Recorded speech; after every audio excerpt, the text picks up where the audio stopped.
Rajesh Mamidipalli brother మీ అని smart రింగా కొంచెం శనివారం రోజు కాక్రోచ్ పార్టీ నిరసన దాని గురించి కూడా చెప్పండి. ఏమంటున్నారు బ్రదర్? చిటికెడు వేలకి ఏంటి ఇది ఏదో అయింది బ్రదర్, ఇట్లా కొంచెం ఇట్లా దెబ్బ తగిలినట్టు అయింది. సో బ్యాండెడ్ అది. సో అది స్మార్ట్ కాదు బ్రదర్. కొంచెం శనివారం రోజు జంతర్ మంతర్లు జరిగే కాక్రోచ్ పార్టీ నిరసన దాని గురించి కొంచెం చెప్పండి బ్రదర్. చూద్దాం బ్రదర్, అది ఇంకా నేను అది చూసినాక చెప్తా. అది ఆయన వస్తాడు ఏదో అన్నారు కానీ చూసినాక చెప్తా తర్వాత next time. So Kasim don నువ్వు సూపర్ అన్న గారు, థ్యాంక్ యూ బ్రదర్. ఎవరు? రాజాదాస్ చేచే సిగ్గులేని వాళ్ళు, కరెక్ట్ బ్రదర్. వాడు సంతోషంగా ఉండడు, మనల్ని ఉండనియాడు. ఉండడంటే వాడు సంతోషంగా ఉండే ప్రయత్నంలో మనల్ని నాశనం చేయాలని ట్రై చేస్తుండు. కానీ మనం ఊరుకోం కదా, ఊరుకోకపోతే ఏమవుతుంది? వాడు సంతోషంగా ఉంటాడు, మనల్ని సంతోషంగా ఉండనియాడు. దరిద్రం ఉండకూడదు. వీరభద్ర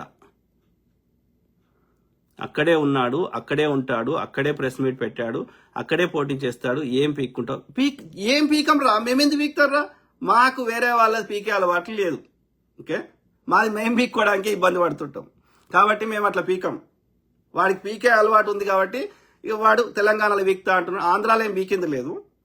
కానీ ఆడ కన్నతల్లికి అన్నం పెట్టినాడంట, పిన్నతల్లికి బంగారు గాజులు చేయిస్తా అన్నాడంట. అట్లుంది వాంది. ఆంధ్రాలో ఏం చేసిండ్రా వీడు? చంద్రబాబు నాయుడు ఏం పీకిండు? ఇప్పుడు రెండో టర్మ్ మూడో టర్మ్. సో పవన్ కళ్యాణ్ ఏం చేసిండు చెప్పండి రా ఆంధ్రప్రదేశ్కి? ఒక్కటి వాళ్ళ బతుకులు మారేది ఒక్కటి చెప్పండి రా. చిల్లర పథకాలు చెప్పకండి నాకు. చిల్లర పథకాలలో మీ భూమిలో మీ కోడి చెరువులో అమ్మిస్తే మేము అప్రిషియేట్ చేస్తాం. అర్థమైందా? కానీ ప్రజలు కట్టిన ట్యాక్సులు తీసుకొని కష్టపడటం తీసుకొని ఇంకోనికి పంచి పెడితే అలా నువ్వు చేసిన ఘనకార్యం ఏం లేదు. దానికి ముఖ్యమంత్రులు అవసరం లేదు. చిన్న పొరగానికి చెప్పినా చేస్తాడు. అది కాకుండా వాళ్ళ బతుకులు మారేటి, వాళ్ళకి బతుకు తెరువు చూపెట్టేటి, లేకపోతే ఒక కొత్త ఇన్ఫ్రాస్ట్రక్చర్ బిల్డ్ చేసేటి, బతుకులు మారేటి ఏం చేసారు ఒక 10 చెప్పమానండి చూద్దాం. చెప్తావరా? అరే అన్అపాలజెటిక్ సనాతని కోడి చెరువు కబ్జాదారుడా, పిచ్చి నా కొడక. మాకు అలవాట్లేదు రా పీకే అలవాట్లేదు. ఆ పీకే అలవాటు, పీకించుకునే అలవాటు వానికే ఉంది కావచ్చు. సో వానికి తుప్పలు ఎక్కువ పెరుగుతాయి కావచ్చు. సో మరి వాడిని ఎడ పీకుతాడో పీక్ మనం. వచ్చిండు కదరా మొన్న అసెంబ్లీకి వచ్చా కదా, పరిగికి వచ్చిండు కదా హెలికాప్టర్లో. ఏం పీకిండ్రా? ఎప్పుడు పెట్టినరా వాడు పార్టీ? అప్పటి నుంచి ఇప్పటి వరకు ఏం పీకిండ్రా? టీడీపీ ఓట్లని నాయాన్ని సంకల్ గుద్దుకుంటే అయిపోయిందారా? నిజంగా పీకేది ఉంటే ఆడ ఇండిపెండెంట్ పోటీ చేయాలి ఆంధ్రప్రదేశ్లో. చూద్దాం ఎంతమంది గెలుస్తారు నీ జనసేనలు. పిచ్చి నా కొడక.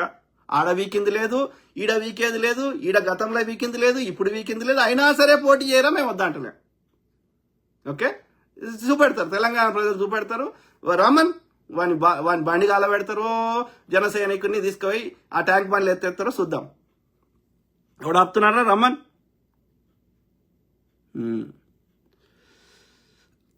భాష సార్ నిజం చెప్పినారు sir, correct brother. Thank you.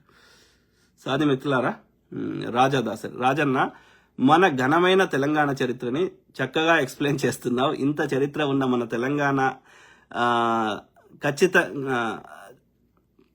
అడ్డుకట్ట వేయాల్సిందే తప్పకుండా బ్రదర్. ఎందుకంటే ఇప్పుడు ఈవెన్ కాకతీయుల కాలం కూడా చూడండి బ్రదర్. ఈవెన్ నిజాంలు కాకుండా, నిజాంలేమో ఇప్పుడు నిజాంలు అసఫ్ జాహీల్ అన్న నిజాంలు 224 ఏళ్ళు పరిపాలించారు. 1724 నుంచి 1947 అదే మన 48 వరకు. ఓకే, సో అంతకంటే ముందు 36 సంవత్సరాలు. ఇప్పుడు ఆ యొక్క కుతుబ్ షాహీ డైనాసిటీ గోల్కొండ అనేటోళ్ళు. అప్పుడు కుతుబ్ షాహీలు అది గోల్కొండ అనేటోళ్ళు, హైదరాబాద్ కాదు. సో హైదరాబాద్ అనేది ఆయన నిర్మించిన నగరాన్ని నిర్మించారు కానీ రాష్ట్రాన్ని హైదరాబాద్ అనేటోళ్ళు. ఓకే, ఇప్పుడున్న ఈ నిజాం కాలం, నిజాం అనేట ఆయన ఏం చేసిండంటే ఈ గోల్కొండని ఇవంతా కలిసి ఒక స్వతంత్ర ఎందుకంటే మొఘళ్ళ ఔరంగజేబు చచ్చిపోయినాక మొఘళ్ళు ఏమంటారు బలహీనం అయిపోయారు. సో ఆ మొఘళ్ళ దగ్గర ఆయన ఔరంగజేబు తర్వాత సెకండ్ ఆయన రంగేలి రాజా అనేట ఆయన. సో ఆయన దగ్గర ఏమంటారు సైన్యాధ్యక్షుడిగా పనిచేసేవాడు. ఎవరు? మన మొదటి నిజాం ఉల్ ముల్క్ అనేట ఆయన. సో ఆయన ఇది మొఘల్ అయిపోతుంది రాజా కానీ ఎందుకంటే ఈయనకు ఈ నిజాం ఉల్ ముల్క్ అంటే ఆయన ఈ హైదరాబాద్ సుబాకి ఏమంటారు కేర్ టేకర్ గా పనిచేసిండు అన్నట్టు ఇది మొఘళ్ళ కాలంలో. అట్లనే మొఘళ్ళకి సైన్యాధ్యక్షుడిగా పనిచేసిండు. సో అందుకని అంటే ఔరంగజేబుకి అత్యంత సన్నిహితుడు, మొఘళ్ళకి అత్యంత ఏమంటారు ఒబీడియంట్ అన్నట్టు. అతని చాలా గౌరవం ఇస్తాడు. ఈవెన్ ఈయన స్వతంత్ర సామ్రాజ్యాన్ని, హైదరాబాద్ రాజ్యాన్ని ఏర్పాటు చేసుకున్నాక కూడా ఆ మొఘళ్ళ యొక్క జెండాని, మొఘళ్ళకి ఆ యొక్క ఏమంటారు వాళ్ళకి ఆ గౌరవము, ఆ యొక్క రెస్పెక్ట్ అనేది ఉండే. ఎందుకంటే వీళ్ళకి ఆ యొక్క ఏమంటారు ఇతన్ని తన సైన్యాధ్యక్షుని చేసి ఆ స్థాయికి తీసుకొచ్చింది ఔరంగజేబు. ఓకే, సో ఆ విధంగా నిజాం ఉల్ ముల్క్ అంటే 1724లో ఆయన యొక్క స్వతంత్ర రాజ్యాన్ని ఏర్పాటు చేసింది, హైదరాబాద్ రాష్ట్రాన్ని. అర్థమైందా?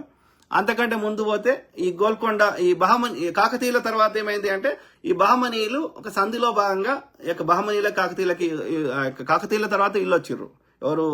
ఆ యొక్క మన పద్మనాయకులు వచ్చిర్రు. ఆ పద్మనాయకులకి ఈ యొక్క కాపయ్య నాయకుడు వీళ్ళు ఉండే కదా, అట్లనే మన రేచల్ పద్మనాయకులు వీళ్ళ కాలంలో బహమనీయులు కర్ణాటక ఏమంటారు డక్కన్ సుల్తాన్లు అంటారు వీళ్ళని, బహమనీయులని. ఈ బహమనీయులకి ఈ యొక్క విజయనగర సామ్రాజ్యానికి బాగా యుద్ధాలు జరిగేటి. ఓకే, తల్లికోట అవన్నీ. సో ఆ విధంగా ఏది బహమనీయులు ఈ యొక్క ఏమంటారు ఈ పద్మనాయకులతోటి సంధి చేసుకున్న ట్రీటీ, అంటే సంధి చేసుకున్న భాగంలో ఈ యొక్క హైదరాబాద్ ప్రాంతాన్ని, అంటే ఈ యొక్క western part of Kakatiya given to Bahmani. ఆ విధంగా బహమనీయుల కాలంలో ఈ రాజ్యంలోకి వచ్చింది హైదరాబాద్. ఓకే, సో ఈ ప్రాంతం. సో అయితే అప్పుడు ఈ కాకతీయుల కాలంలో ఇది మట్టి కోట ఉండే, ఇప్పుడు గోల్కొండ కోట అనేది. దాన్ని ఈ యొక్క కుతుబ్ షాహీలు దాన్ని ఈ యొక్క రాతి కోట తయారు చేసిర్రు అన్నట్టు. ఓకే, సో ఆ విధంగా అయితే వీళ్ళ తాలూకాలు ఉండేటి. ఈ హైదరాబాద్ ఐదు తాలూకాలు ఉండేటి ఈ యొక్క బహమనీయుల కాలంలో. బీజాపూరు, బీదరు, అహ్మద్ నగరు, తర్వాత ఈ గోల్కొండ, ఇంకోటి మర్చిపోయాను నేను. ఓకే, సో ఈ 5 ఉండేటి. సో 5టికి ఈ తాలూకుదారులు అంటే ఉండేటోళ్ళు ఈ యొక్క బహమనీయుల కాలంలో. అందులో ఈ గోల్కొండకి తాలూకాదారు ఎవరంటే ఈ మొదటి కూలీ కుతుబ్ షా. ఓకే, సో ఆయన ఎప్పుడైతే ఈ బహమనీ సామ్రాజ్యం బలహీనమైందో మహమ్మద్ షా తర్వాత, అప్పుడు ఆయన స్వతంత్రాన్ని ప్రకటించుకున్నాడు. ఆ విధంగా ఆయన గోల్కొండ సామ్రాజ్యాన్ని ఏర్పాటు చేసిండు. సో ఇది 1500 ఆ టైంలో. ఓకే, సో ఆ విధంగా ఇది 196 సంవత్సరాలు ఇది గోల్కొండ, హైదరాబాదు లేక తెలంగాణ లేదంటే గోల్కొండ. సో గోల్కొండ పత్రిక ఉండేది, గోల్కొండ హోటల్ ఉండేది. సో అట్లా. ఓకే, ఆయన ఈ కుతుబ్ షాహీలే మన యొక్క మక్కా మసీద్ స్టార్ట్ చేసింది కుతుబ్ షాహీలే, తర్వాత హైదరాబాద్ నగరాన్ని నిర్మించింది కుతుబ్ షాహీలే. ఎందుకంటే గోల్కొండ అనేది కంజెస్టెడ్ అయిపోయి వాటర్ రిసోర్సెస్ కి అన్నిటికి ఇబ్బంది అవుతుంటే సిటీని ఎక్స్పాండ్ చేయాలని ఈ యొక్క హైదరాబాద్ అనే నగరాన్ని నిర్మించారు. సో ఆ విధంగా ఫస్ట్ బిగ్గెస్ట్ చారిత్రక కట్టడం ఏంటంటే చార్మినార్. ఓకే, ఇవన్నీ కుతుబ్ షాహీలు కట్టిర్రు. అసఫ్ జాహీలేమో సాలార్జంగ్ మ్యూజియంలు, పైగా ప్యాలెస్లు అవన్నీ కట్టిర్రు. ఓకే, ఈ యొక్క బారాదరీలు, సో ఇట్లా. ఓకే, సో ఈ గోల్కొండ టూమ్స్ ఇవన్నీ కుతుబ్ షాహీలు కట్టిర్రు. ఓకే, సో ఆ విధంగా సరాయిలు అంటే బాటసార్ల కోసం. సో ఈ నిజాంలేమో ఈ హజ్ యాత్రకు పోయేటోళ్ళ కోసం సపరేట్ భవనాలు, ఆయన చేసినవి చాలా ఉన్నాయి. ఎస్పెషల్లీ చివరి నిజాం అయితే చాలా చేసిండు. అంతకంటే ముందు నిజాంలు కూడా ఆయన ఎక్కువ కాలం బతకలేదు. ఆరో నిజాం మీర్ మహబూబ్ అలీ ఖాన్, ఆయన కూడా చాలా చేసిండు. ఈ ఉస్మాన్ సాగర్, గండిపేట చెరువు అంటారు కదా, సో అవి కట్టిండు. ఆ యొక్క హిమాయత్ సాగర్, సో అవి ప్రారంభించిండు. ఆ మీర్ మహబూబ్ అలీ ఖాన్ కాలంలో మైసూర్ సామ్రాజ్యంలో ఆస్థానా ఇంజనీర్ అయినటువంటి మన అప్పుడు ఫేమస్ అయినటువంటి మోక్షగుండం విశ్వేశ్వరయ్యని పిలిపించి ఆయన సలహా మేరకు ఈ కట్టించడం జరిగింది మీర్ మహబూబ్ అలీ ఖాన్. సో మూడో నిజాము ఈ యొక్క బ్రిటిష్ వాళ్ళతోటి సంధి సైన్య సహకార పద్ధతిలో బ్రిటిష్ సైన్యం కోసం కట్టించింది మన యొక్క సికింద్రాబాద్ అనే నగరాన్ని నిర్మించారు. సో ఇంత పెద్ద చరిత్ర ఉంది మనకి. సో 196 సంవత్సరాలేమో ఈ యొక్క గోల్కొండ కుతుబ్ షాహీలు, 224 సంవత్సరాలు యొక్క నిజాంలు లేదా అసఫ్ జాహీలు. ఓకే, అసఫ్ జా అనేది వాళ్ళకి టైటిల్, మొఘలు ఇచ్చేవారు టైటిల్. ఓకే, అందులో 10 మంది పరిపాలించినా కానీ 7 మందికే ఇచ్చారు అసఫ్ జా టైటిల్. ఓకే, తర్వాత ఈ గోల్కొండ ఎప్పుడైతే కుతుబ్ షాహీలు దాన్ని గోల్కొండని తన అధీనంలో తీసుకున్నాడో ఎవరు ఔరంగజేబు, 36 సంవత్సరాలు ఆ యొక్క మొఘళ్ళు పరిపాలించినట్లు లెక్క ఔరంగజేబు లేదంటే మొఘళ్ళు. సో ఆ కాలంలో ఔరంగజేబు ఏం చేసిండు అంటే ఈ రాజధానిని ఈ హైదరాబాద్ నుంచి మళ్ళీ ఔరంగాబాద్కి మార్చిండు, లేదా ఔరంగాబాద్. సో అది మహారాష్ట్ర, ఇప్పుడు మహారాష్ట్రలో ఉంది. సో ఔరంగాబాద్కి మార్చిండు. సో తర్వాత ఈయన మొదటి నిజాం వచ్చి మళ్ళీ స్వతంత్రాన్ని ప్రకటించినాక మళ్ళీ రాజధానిని హైదరాబాద్కి మార్చాడు.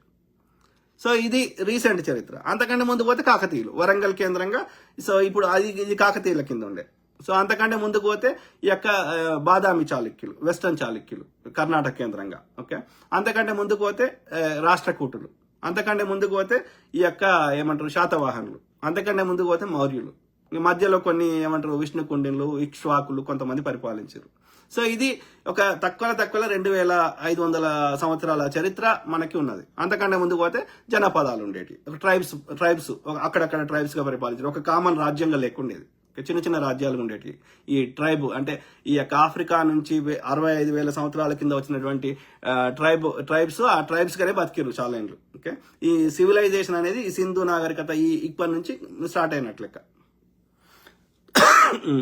సో నాగేంద్ర పడిగల అన్నా సూపర్, థ్యాంక్ యూ బ్రదర్.